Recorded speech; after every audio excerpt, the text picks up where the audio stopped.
میگه یک جوان بود در زمان حضرت موسی علیه السلام. هر باری که میگه این جوان توبه میکرد باز توبهش رو میشکست. هر باری که گناه میکرد باز توبه میکرد باز توبهش رو میشکست. جوانی توبه شکن بود. روزی از جانب الله و حضرت موسی علیه السلام وحی شد، گفته ای موسی را به فلان بنده من گو، ما دیگه گناهی را نمیبخشم. اون توبه شکن است. حضرت موسی علیه السلام جویان این جوان شد. این جوان را یافت در یک خانه خسکپه، در یک خانه فقیرانه زندگی میکرد. نزد این جوان آمد و در را زد. این جوان برآمد و گفت چه میخواهی؟ تو کی هستی؟ گفت السلام علیکم و رحمت الله، من موسی هستم، موسی کریم الله. گفت خوش آمدید پیامبر خدا. گفت چه میخواهی؟ گفت از جانب الله و من وحی شد، گفت برو به فلان بنده من بگو که من دیگر گناهی او را نمی بخشم، او توبه شکن است. این جوان وقتی که این سخن شنید گفت الله چی گفت؟ گفت رو به فلان بنده من گو که من دیگر گناهی او را نمی بخشم. باز تکرار کرد، گفت الله چی گفت؟ حضرت موسی علیه السلام گفت الله گفت که من دیگر گناهی او جوان را نمی بخشم. این جوان گفت الله مرا عذاب میکنه. وقتی حضرت موسی از نزد این جوان رفت، این جوان میگه پای افضال های خود را از پا به در کرد، لباس های فقیرانه، میگه یک خلطه دیگر پر از خون کرد و به یک دشت بر آمد. یک دشت تسبانی بسیار گرم رفت و در آن دشت رسید و نشست. گفت خدایا به موسی گفتی که من گناهی او جوان را نمی بخشم، میل گناهی مرا نبخش، مرا عذاب که من پاهم بسوزه، مرا عذاب که. میگه آرام نمی شد و باز میگفت خدایا به موسی گفتی که من گناهی او جوان را نمی بخشم، مرا نبخش، مرا عذاب که. میگه وقتی که از گریه های این جوان چنان گریه کرد، میگه عرش خدا به لرزه در آمد و خداوند میگه تاری سری حمید ابر آورد و از زیر پایهاش سبزه بر آمد. میگه این جوان این حالت دید، ناز کرد، باز خیست رفت یک جای دیگر نشست و باز گریه کرد. گفت خدایا به موسی گفتی که من گناه این جوان را نمی بخشم، میلش مرا نبخش، مرا عذاب که. میگه ابر باز تاری سرش گرفت و از زیر پایهاش سبزه می برآمد. این جوان باز ناز میکرد و رفته یک جای دیگر دمی نشست. میگه از جانب الله وحی شد به موسی، گفته ای موسی رو با همون بنده من بگو که من گناهی او را بخشیدم. این بنده من در یک قمزاری هست. حضرت موسی وقتی که نزد این جوان آمد دید و مثل کودک گریه دارد در آفتاب جوشان، در آفتاب گرم. و نزد این جوان آمد گفت ای جوان خوب، خوشا به حالت که الله گناهی تو را بخشید، الله تو را پذیرفت. این جوان گفت الله چی گفت؟ الله گفت که من گناهی او جوان را بخشیدم. میگه باز گفت الله گناهی من را بخشید؟ گفت بله الله گناهی تو را بخشید و تو را پذیرفت.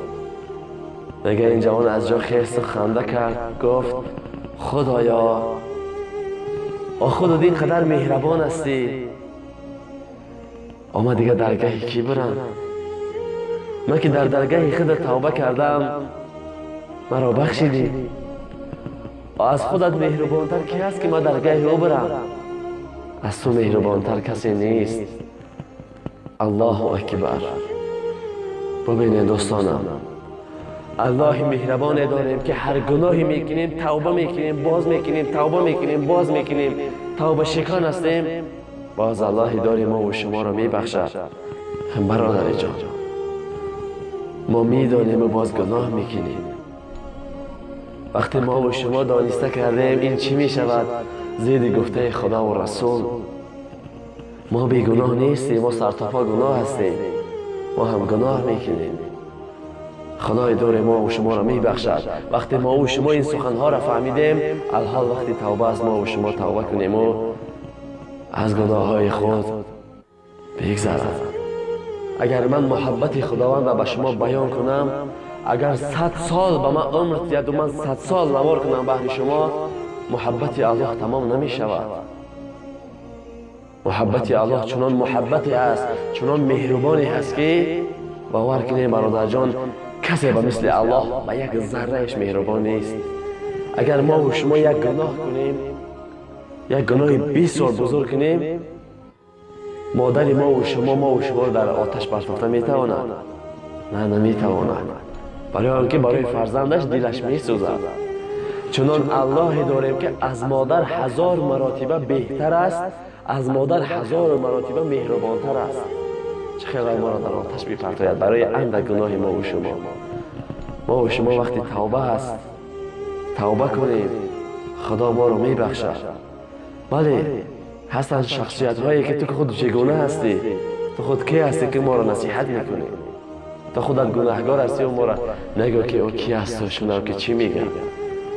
من به شما تاکید میکنم برادران، من خود گناهگار هم که باشم، شما به گناه من نظر نکنید، به سخن من نظر کنید که من به شما چی گفته ایستادم. من به شما نگفته ایستادم که شما روید زنا کنید، روید عرق نوشید، روید دزدی کنید. من به شما سخن الله و رسول رسانده ایستادم. هست شعری که واعظان چون جلوه در محراب و منبر میکنند، چون به خلوت میروند آن کار دیگر میکنند. این حق است برادران عزیز. بسیاری از داملاها را دیدیم، بسیاری از قاری ها را دیدیم، وقتی که بالای منبر میبرند نصیحت میکنند، بالای منبر میبرند به مردم میگوید که این کار نکن و این کار نکن، اما با تنهایی میروند خودش همون کار میکنند. این خیلی شخصیت هایی هست.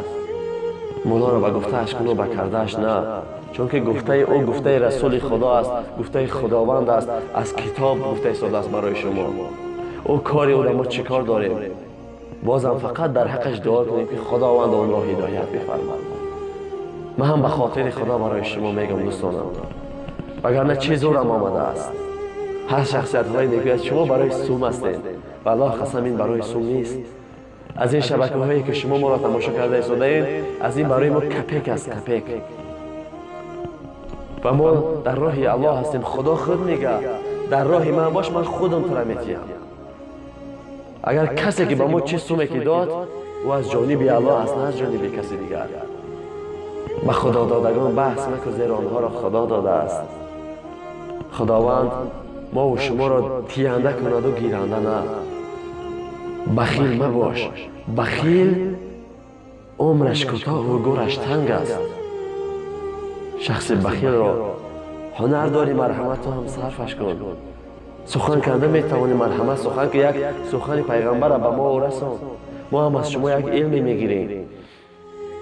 خداوند هر یک ما و شما را نگهبان باشد. دوستانم، در حق صدای امید دوستان با دعا باشید. فی امان الله.